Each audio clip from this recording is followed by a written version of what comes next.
Hello and welcome to Gallery Route 1's virtual opening reception and artist talks. We're really pleased that you came to be with us today, and first we'd like to welcome Marie-Luise Klotz and her work, Connected Earth.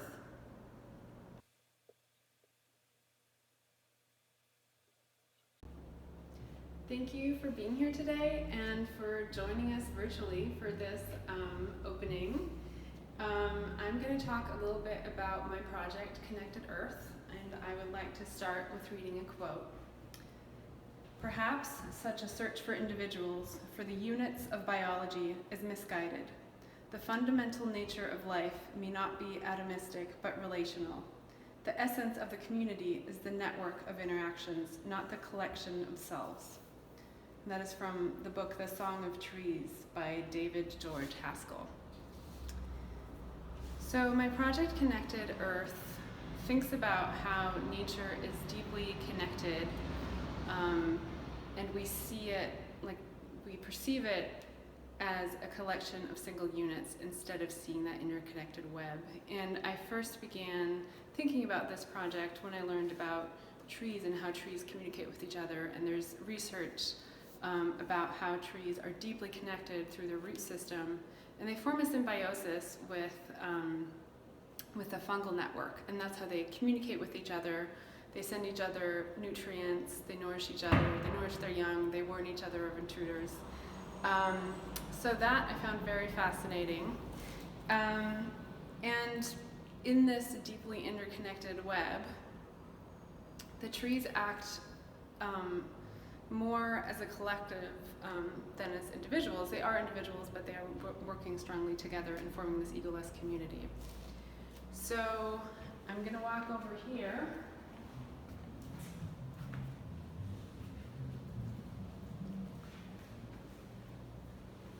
So that's where the project started with the trees. So I started by taking walks in the forest and photographing, starting to see how species are growing on each other and interacting, because it's actually quite hard to capture the actual connection through the root network. And then this interconnectedness that I was seeing in trees, it persists in the natural world. And I started seeing natural patterns, recurring patterns emerging as I was looking around, both in the rhythm of horizon lines and ridge lines, in water, in clouds. And what I did is I took these photos, which were taken in quite different locations in different times, and kind of stitched them together newly to create new imaginary landscapes. But they still all have that natural, that very, very familiar natural shape. And so, as we are seeing this emergence of the new patterns, something that I was really thinking about is what does this connection within nature mean metaphorically for us as humans? And one question that really was in the center of my mind was, what does a collective experience become when we focus on the commonalities and the networks rather than the divergence and what's different? And how does this create new ways of seeing the world, a new lens, a new perception? And how powerful would it be if we harness these connections? Because it's so easy to see ourselves as separate from each other rather than connected. And I was really interested in diving into those connections and showing them visually. So this pairing right here is a good example. The photo on the left is taken on a backpacking trip in Yosemite National Park, and the image on the right is actually at Wildcat Beach here in Point Reyes. So we have those diagonal lines there.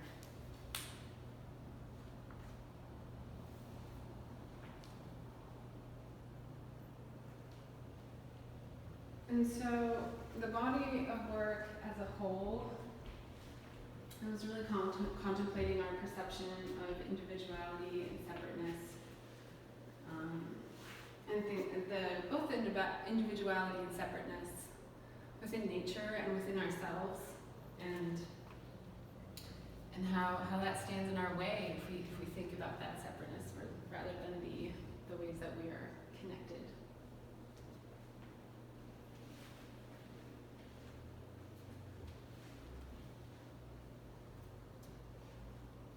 This is one of my personal favorite pairings. We have bark on the tree, we have the lines of a rock, we have the waves in an ocean, some more lines in the rock, and then finally a whale skull that I found on a beach here in Point Reyes. It was just laying on the beach. And so, yeah, those intricate patterns and lines, and then in clouds.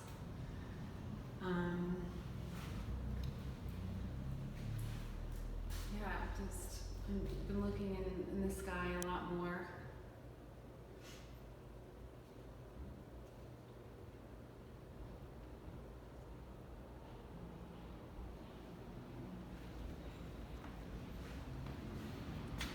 And this image was taken in New Zealand, and you can really see the moss or the lichen growing on the trunk of the tree.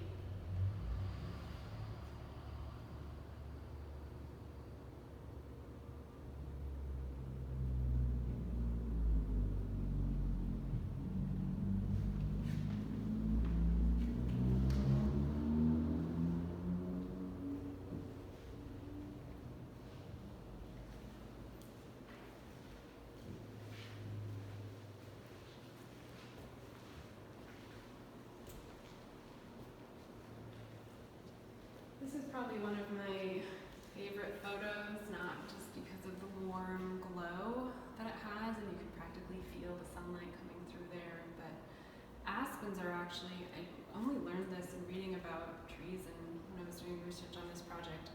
Aspens are actually, each trunk that you see is a root going up. So it's really, one tree has many trunks, and so the largest one I believe is in Utah, and they can be several acres big, just a single tree. And really what you're seeing is the roots shooting up to form multiple trunks.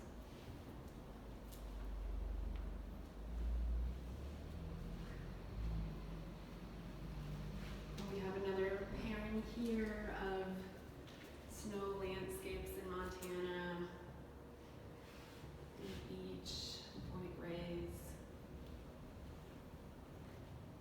and grasses and more snowy landscapes. But the tonality, I really feel like really ties them together.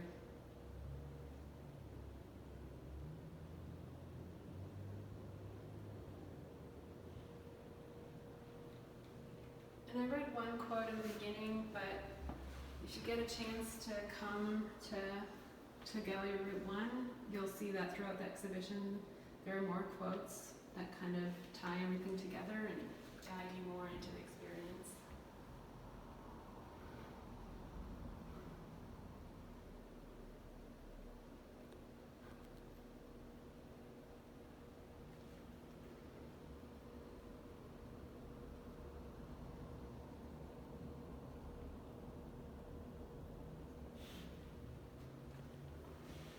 Also started drawing more, which I actually haven't done in years.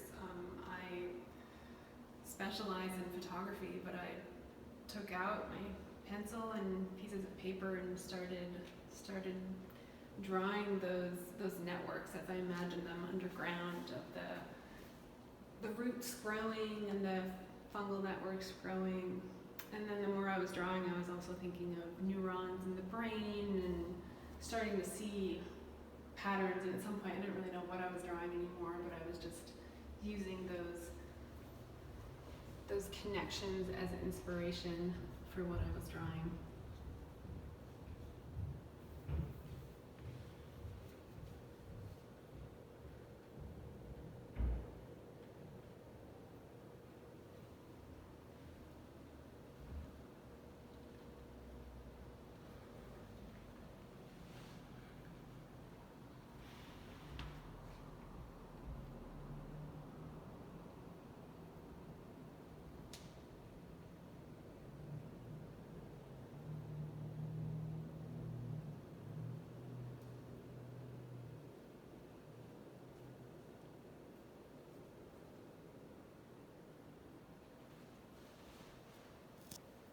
So trees actually do most of their growing in the spring, and in the fall, the walls of each cell thickens, and they actually stop growing for some time, and that's how a tree ring is formed.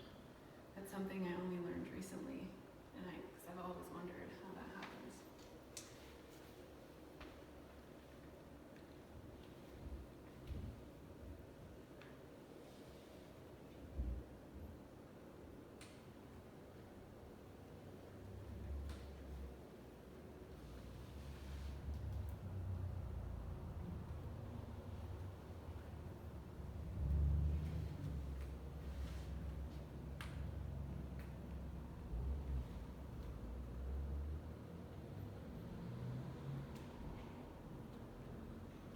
And because I didn't really know what I was drawing anymore, most of these are titled organism, and then they're numbered because it's just some kind of natural imaginary organism.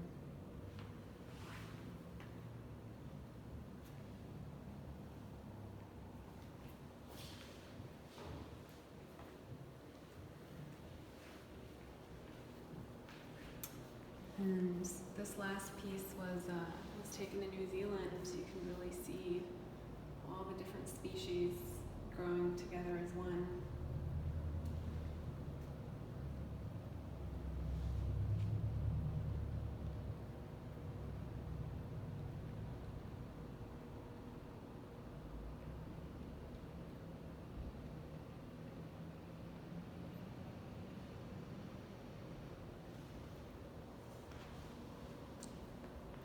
Thank you so much for joining for this artist talk today. I'm really glad you were able to be here, and if you have a chance, please stop by the gallery in person. We'd love to see you. Thank you. And now we'd like to welcome Jenny-Lynn Hall with her work, Diary.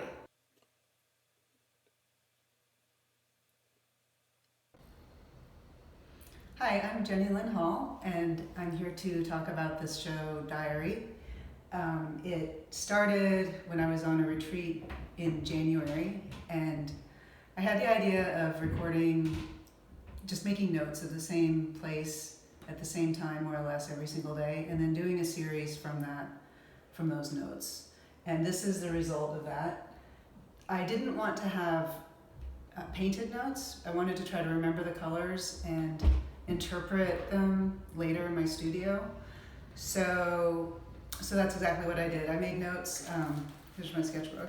So I would make a note of the weather conditions. It was cloudy, and say the sea was dark gray, and here the next day sunny, and it was yellow ochre and a metallic and cobalt blue. And so I would make lines of where the different color divisions were, and then interpreted this from that. So a lot of time passed between when I made these notes and when I did these paintings. A lot of it had to do with just the fact that I was stuck at home with COVID and lost a lot of motivation to do art. But eventually, when I came back to it, it was sort of a different perspective. This piece really is about time and about how time always advances, and there are these subtle changes that are continually happening, and you have to really slow down to notice them. Most of the time our days are filled with schedules and things that we have to do, and it's just easy to get distracted from how life is really built off of these small moments. So this piece is really about that. So I guess we'll start with day 2. This is the one that I read the notes of. That's yellow ochre and a metallic cobalt. The technique I use is plaster, and it's a mixed media on top of that. So another thing I like about interpreting things that are more ephemeral, like water and sky, with a heavy material is just, it's really about the duality of everything in life. There are all these opposites happening at the same time. So it just seems like a contradiction. Well, because it is actually. But in the broader picture, I think it's cohesive. And these are done with a lot of of loose ink-like pigment that is absorbed into these textures that I create, and then sometimes they're painted on. I wanted the horizon line to be pretty evident. I wanted that to be a continuum throughout the whole piece. And that to me is about, it represents the linear progression of time. And so I tried to highlight that quite a bit.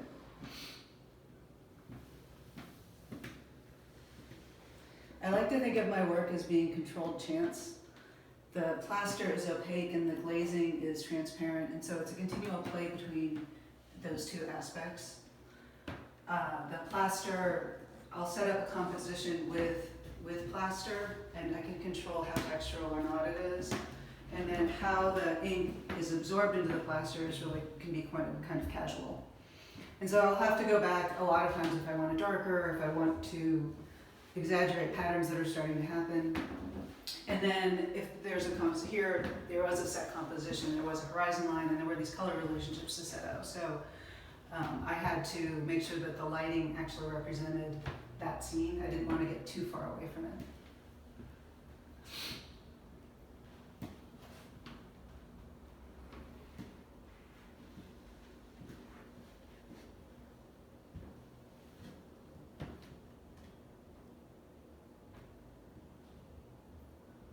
So Shelley's on day 5 now on the video. And the show is called Diary 18 Days because that's as many notes as I took, but there are only 12 here in the show. Actually, there'll be a couple more outside.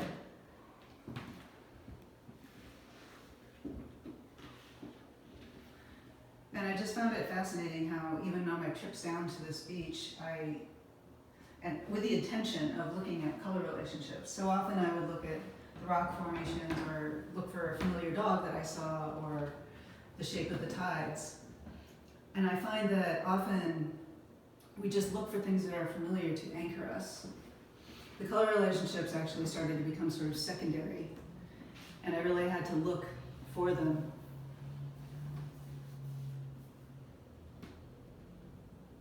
And there's something also I like about making notes of color. I used to go to Dillon Beach a lot, and I would just try to memorize the colors as opposed to taking a photo of them or painting them, because it seems to bring back that moment more clearly.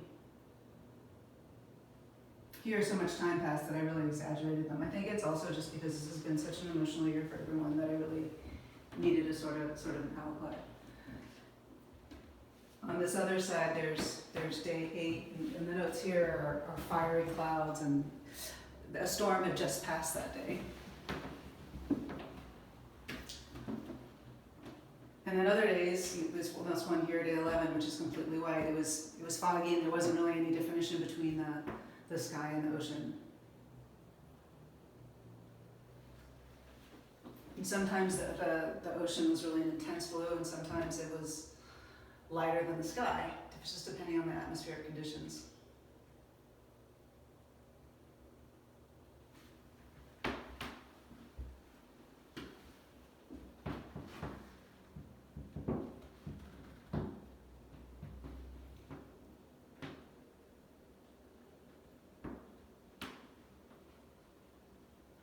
I like this technique because it's largely experimental.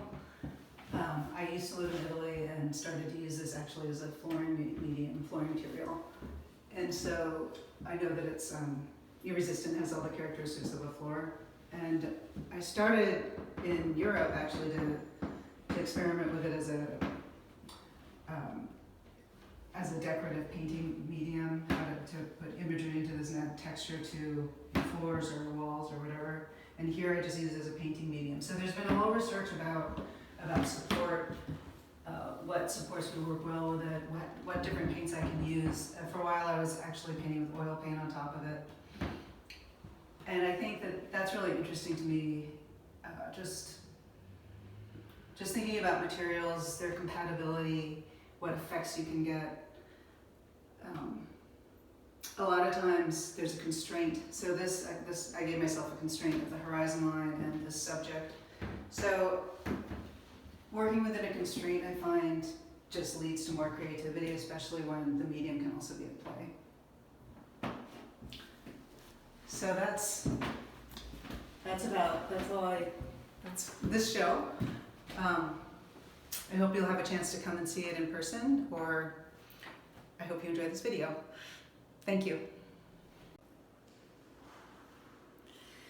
Thank you for joining us. Next, we'll be hearing from the photographers from our Latino photography project.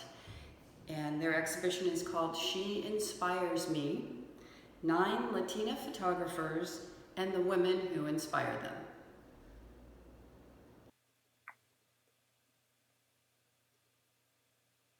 My name is Jessica and I'm a photographer. I took a photo of Virual and Marie-Luise Hope. I like this project because it's something new for me and I really like the experience. Hola, mi nombre es Isela Orozco González. Estoy en la clase de fotografía.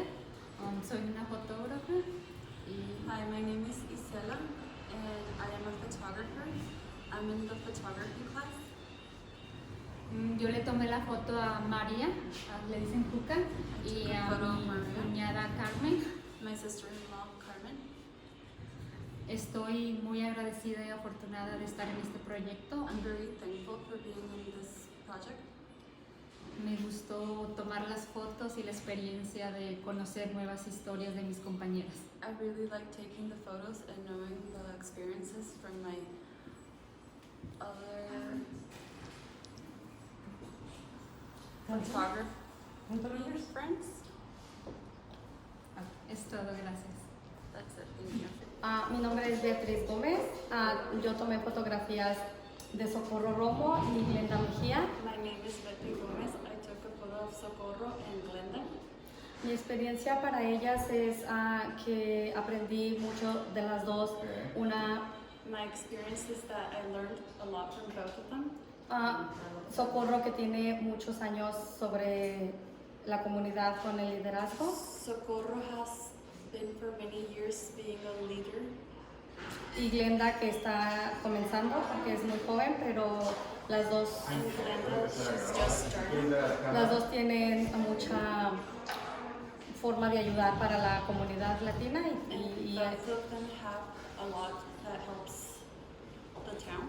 y lo que aprendí de ellas es que no tenemos límites y no hay barreras que nos detengan en todo lo que nosotros queremos lograr en la comunidad. What I learned from them is that there's no limits, no wall, and you can always go on. Hola, mi nombre es Ana María Ramírez y estoy muy feliz de estar participando en este proyecto de Ella me inspira.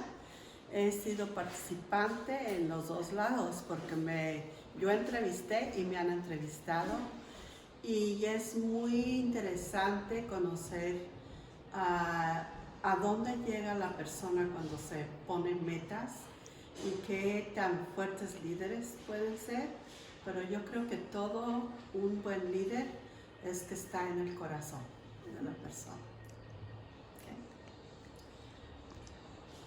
Hi, my name is Ana María Ramírez. I'm very proud to be part of this project, Ella me inspira. I have both sides. I be interviewed and interviewed. And it's amazing how much you can learn about other people, other women in this case. And I think a good leader is begin and the heart. And doesn't matter what barrels the person has to be a leader, a good leader, and especially in this community of West Marie. Soy Agustina Martínez y estoy en el proyecto de que estamos haciendo de mujeres latinas. Hi, my name is Agustina and we are doing the project of the leadership. Y estoy contenta de participar en este proyecto porque And I am very happy to be participating in this project. Porque se ha visto cómo han trabajado estas mujeres, como Because we have seen how much these women have worked. han trabajado duro y están como unas líderes. They have worked hard and that's because they are leaders. y como unas gran guerreras. No sé qué es guerrera. Guerreras.